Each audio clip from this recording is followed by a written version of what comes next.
Jazzcast Pros. Today's episode, I hope that you will really resonate with it and that it will help you during this season. Today, we're talking about something that can feel heavy, yet very sacred. It could be special. It could also be a time for healing.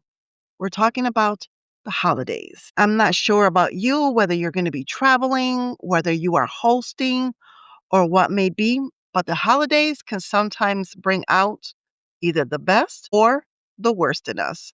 So for many, the season brings joy, connection, but for others, it stirs up memories, grief, and even pressure.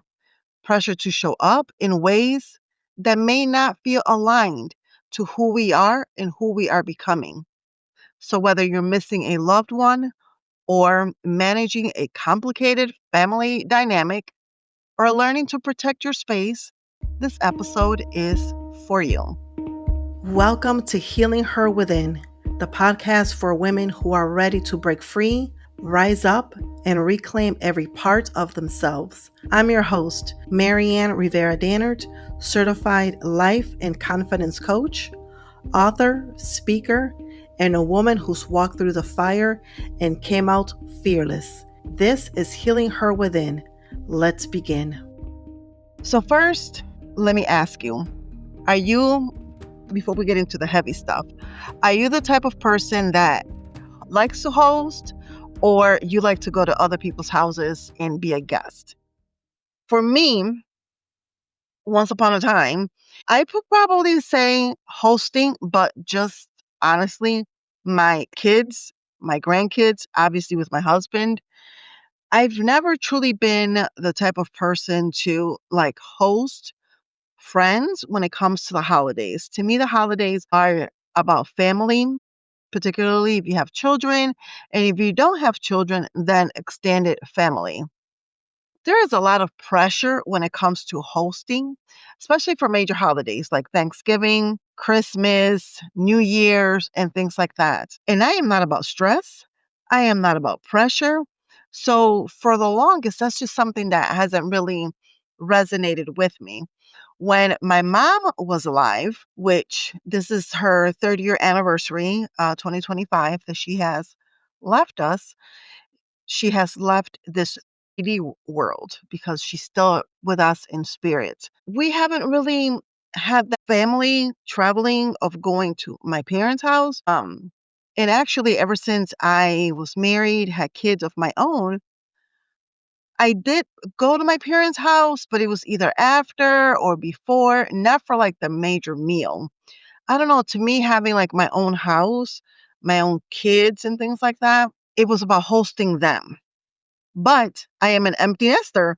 My children are all adults. They are all out of the house except for my middle one. But we do things that are different. So actually this year, my youngest who lives in Florida, she always is with her boyfriend and her boyfriend's side of the family, and she's been doing that for several years now. My middle one this year is actually going to visit his side of the family in Virginia. So they're going to be traveling and visiting friends and family down there.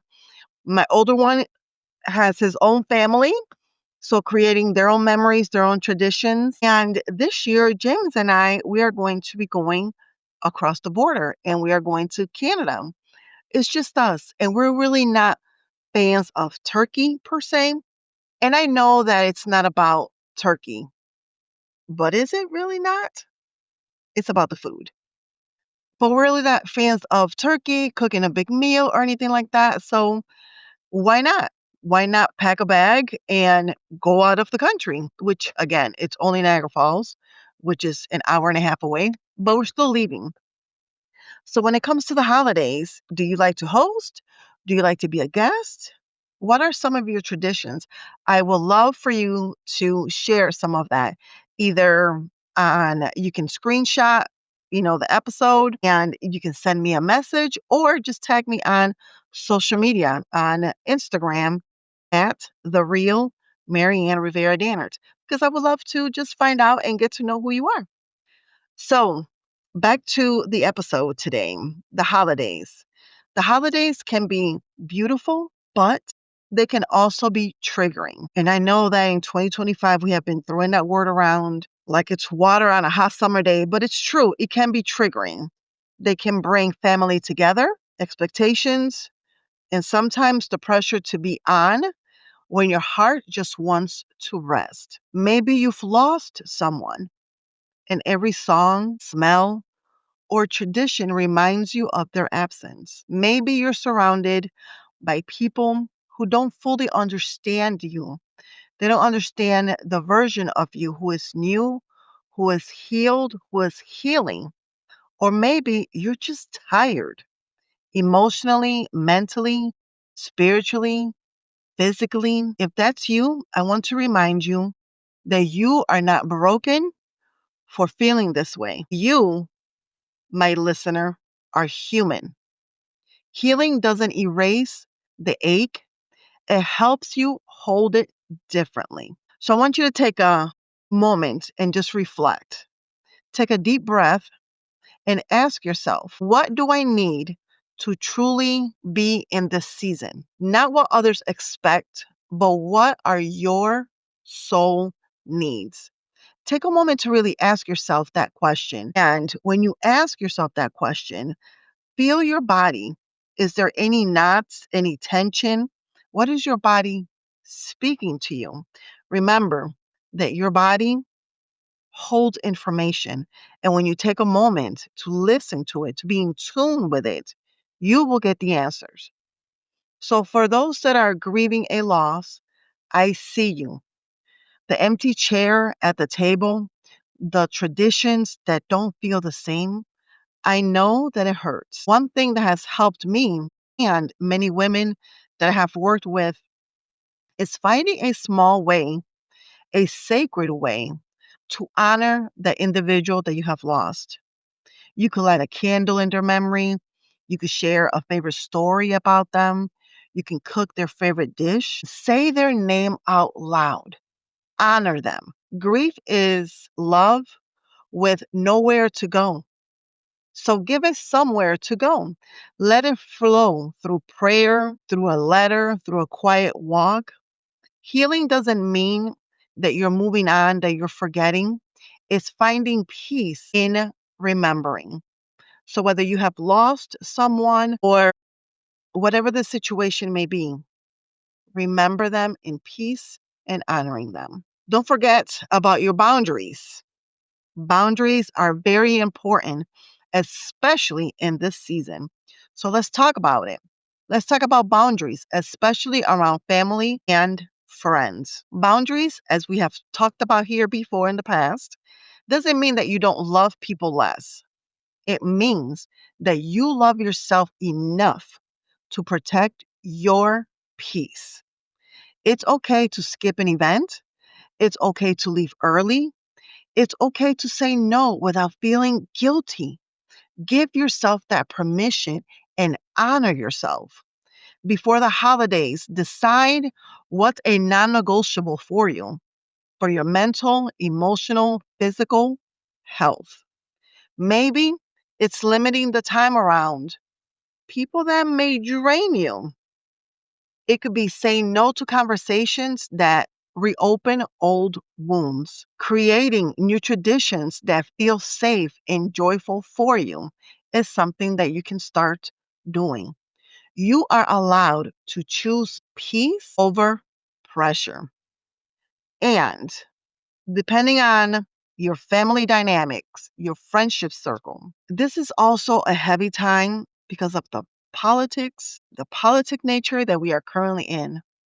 Doesn't need to go unsaid. And sometimes people can go way to the right, way to the left. People can sometimes use what they know about you, what political party you lean towards. They can use that as a source or as a way to trigger you on purpose, to annoy you, to just push your buttons, press your buttons. Don't allow that to happen. That can be a boundary for you that you are not going to talk about politics. You are celebrating the holidays. You don't mind being around certain people. But one thing that you are not going to discuss is politics. And again, people might try to pressure you into conversations, into talking about the topic, and you may not want to. This is an opportunity to be firm and to reaffirm your boundaries and your no. Be very clear about it. Don't negotiate it. Don't dilute it. Your no is a no. Your boundary is a boundary. And I know that setting boundaries can feel uncomfortable, especially again, depending on your family dynamics in your friendship circle, especially when family says, you've changed. We talked about this in my last episode, but that's actually the point. You are growing, you're healing, and you are protecting your energy. And that is something, number one, to be proud of. And number two, that you are entitled to without apologizing, without feeling guilty, without feeling bad about it, and without hiding that part of you. That is something to be extremely proud about and excited about. So, healing isn't just therapy sessions or journaling, it's also how you respond to moments that once made you spiral and lose your temper, become angry, and lose yourself. So, this holiday, healing might look a little bit like a gathering before the tension starts. It might look like crying in gratitude for how far you have come. It might look like spending the day alone, wrapped in peace instead of people pleasing. There is nothing absolutely wrong with skipping an event, with declining an invitation, even if it's from family or your best friend. This is again about you, not pleasing other people, making them happy while neglecting yourself. This is about you. So there's nothing wrong if you want to curl up on the couch, order some Chinese food because you know every Chinese restaurant is going to be still open, and just gathering yourself and just spending time alone with yourself. Remember that healing is not perfection, it's progress wrapped in grace. So, again, you are allowed to skip an event. You are allowed to say no and spend time with yourself. Ask yourself, how can I make this holiday a reflection of who I'm becoming, not of who I used to be? How can you do that? How can you honor the person that you are becoming? What boundaries can you set? And as you move through this holiday season, give yourself permission to honor your needs, to set boundaries, and to remember those you love in ways that bring you peace and that honor your soul. You are allowed to heal and still feel. You're allowed to celebrate and still grieve. You're also allowed to choose you. Remember that. You are allowed to choose you. And as we wrap up, if this episode spoke to your heart, share it with someone who needs it. And don't forget to grab a copy of my latest book, The Liberated Woman's Voice 365 Affirmations for the Mind, Body, and Soul, which is a beautiful companion to help you stay grounded and intentional all year long. Until next time, breathe deep, stay rooted, and keep healing her within. Enjoy the holidays, be safe, and I will see you here with a brand new episode.